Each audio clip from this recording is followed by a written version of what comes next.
महाराष्ट्र के रायगढ़ में 5 मंजिला इमारत गिरी। हादसे में एक की मौत, कई लोगों के फंसे होने की आशंका।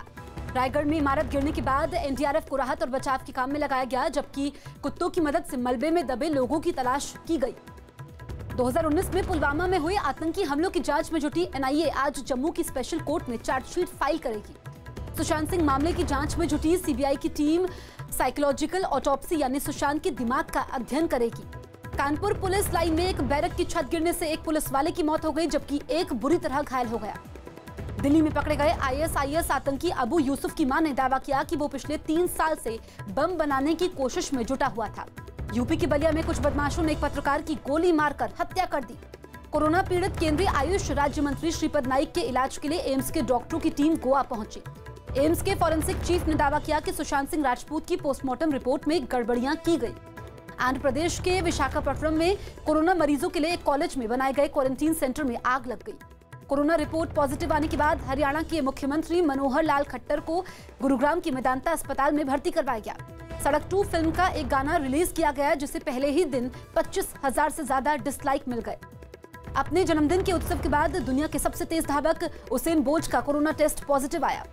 रिपब्लिक पार्टी ने डोनाल्ड ट्रंप को राष्ट्रपति और माइक पेंस को उपराष्ट्रपति पद के चुनाव के लिए उम्मीदवार बनाया।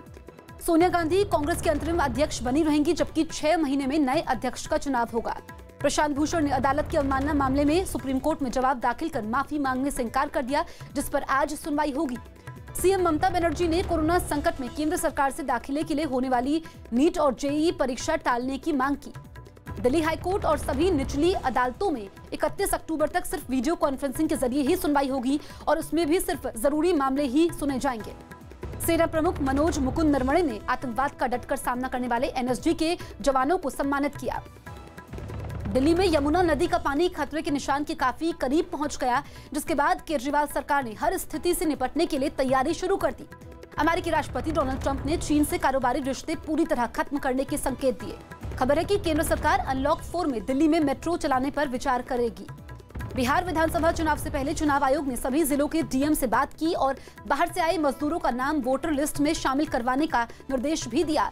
दिल्ली के पास यूपी के नोएडा में एक गाड़ी खराब होने से सुनसान सड़क पर फंसी एक डॉक्टर की पुलिस कमिश्नर ने मदद की। मुंबई के वर्ली इलाके में एक दीवार ढहने से एक सड़क को बंद करना पड़ा।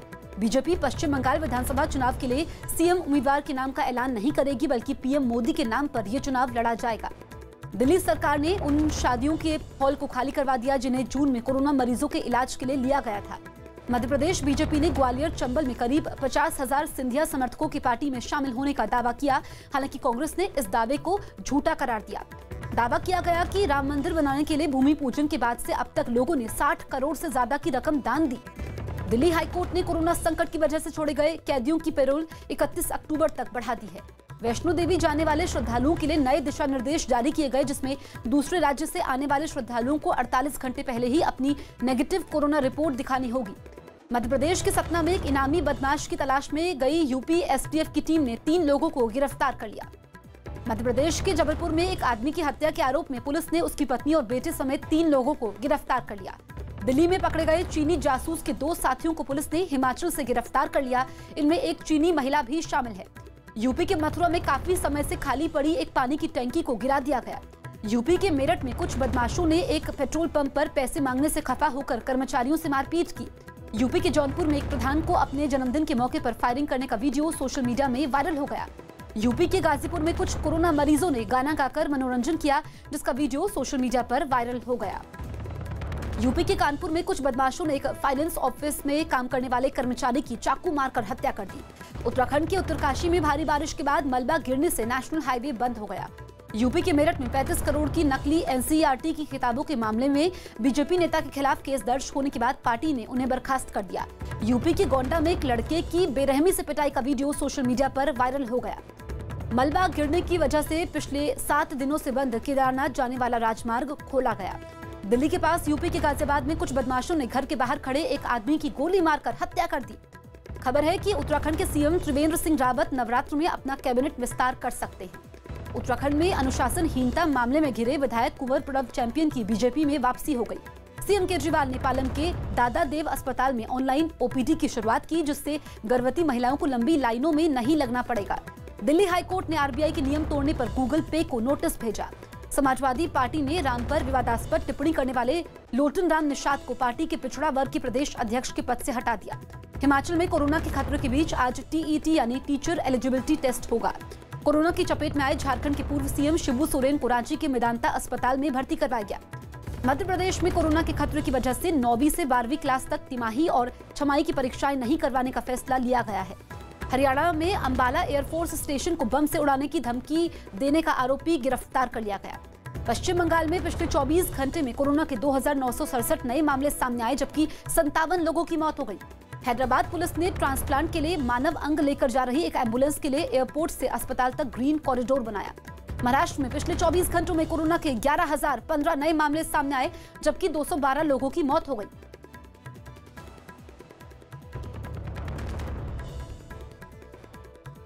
पश्चिम बंगाल के पर्यावरण मंत्री सोमेन महापात्रा कोरोना की चपेट में आ गए। कर्नाटक सरकार ने राज्य में आने वाले लोगों के लिए ई पास और क्वारंटीन नियम खत्म करने का फैसला लिया। जम्मू कश्मीर के अखनूर सेक्टर में पाकिस्तान ने गोलाबारी की, जिसका सुरक्षा बल ने मुंहतोड़ जवाब दिया। हिमाचल प्रदेश के ऊना और कांगड़ा समेत कई जिलों में अगले 4 दिनों तक भारी बारिश का अलर्ट जारी किया गया। गुजरात के कच्छ और राजकोट समेत कई जिलों में अगले 2 दिनों तक भारी बारिश का अलर्ट जारी किया गया। पश्चिम बंगाल के सिलीगुड़ी में निगम के मेडिकल स्टाफ ने वेतन देने की मांग करते हुए प्रदर्शन किया। दिल्ली पुलिस ने विदेशी हथियारों के साथ 2 आरोपियों को गिरफ्तार कर लिया। इलाहाबाद हाईकोर्ट में डॉक्टर कफील खान की गिरफ्तारी के मामले पर सुनवाई गुरुवार तक टल गई। हिमाचल सरकार ने भी राज्य में नई राष्ट्रीय शिक्षा नीति लागू करने का फैसला लिया। अयोध्या में मस्जिद बनाने वाले ट्रस्ट ने अपना लोगो जारी कर दिया। ओडिशा सरकार ने दृष्टिहीन शिक्षकों को कोरोना के खतरे की वजह से घर में ही ऑनलाइन क्लास लेने की इजाजत दे दी। ओडिशा में नक्सल प्रभावित मलकानगिरी जिले में सुरक्षा बल ने काफी विस्फोटक जब्त किया। बिहार में कोरोना के नियमों का पालन करते हुए आज से बस सेवा शुरू हो गई। थाईलैंड में सरकार के खिलाफ प्रदर्शन कर रहे कई लोगों पर पुलिस ने केस दर्ज कर लिया, जबकि कुछ को गिरफ्तार भी किया गया। लीबिया में सरकार के खिलाफ प्रदर्शन कर रहे लोगों ने कई गाड़ियों में जमकर तोड़फोड़ की। जर्मनी ने पाकिस्तान को बड़ा झटका देते हुए पनडुब्बियों के लिए एआईपी सिस्टम देने से मना कर दिया। ब्रिटेन के पीएम बोरिस जॉनसन ने लोगों से अपने बच्चों को स्कूल भेजने की अपील की और इसके पीछे बच्चों की पढ़ाई में हो रहे नुकसान का हवाला दिया।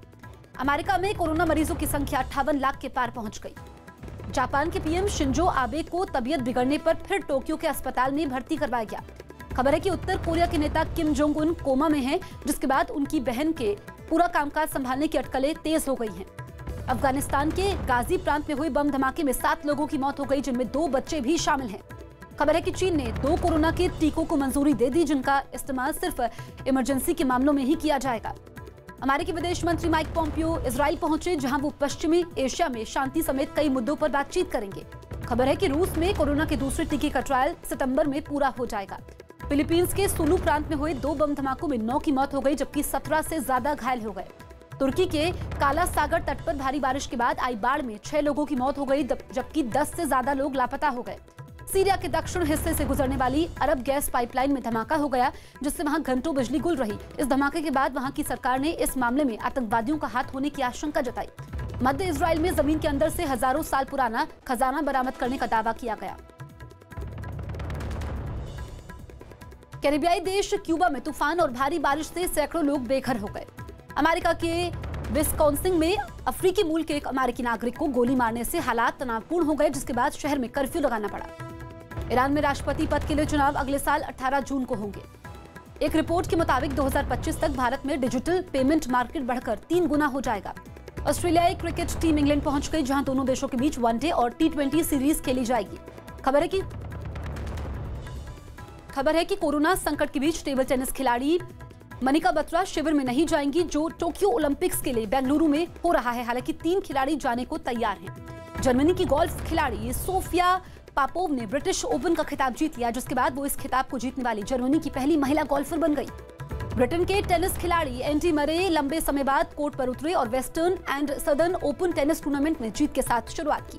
पाकिस्तान के खराब प्रदर्शन के बाद मिसबाह उल हक से मुख्य चयनकर्ता की जिम्मेदारी वापस ली जा सकती है, यानी अब वो सिर्फ मुख्य कोच की ही जिम्मेदारी संभालेंगे।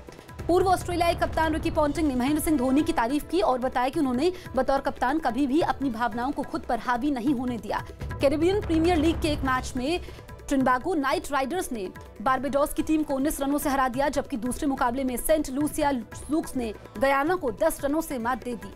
विराट कोहली ने आईपीएल के समय अपनी टीम के खिलाड़ियों को कोरोना के नियम मानने की अपील की है। अभिनेता सोनू सूद ने नोएडा में 20,000 प्रवासी मजदूरों के घर देने की पेशकश की है। कोरोना से ठीक हुए अमिताभ बच्चन ने केबीसी 12 की शूटिंग शुरू कर दी। पंकज त्रिपाठी की वेब सीरीज मिर्जापुर 2 की रिलीज 23 अक्टूबर को होगी। अभिनेत्री दीपिका पादुकोण जल्द निर्देशक शकुन बत्रा की फिल्म के लिए शूटिंग शुरू कर देंगी।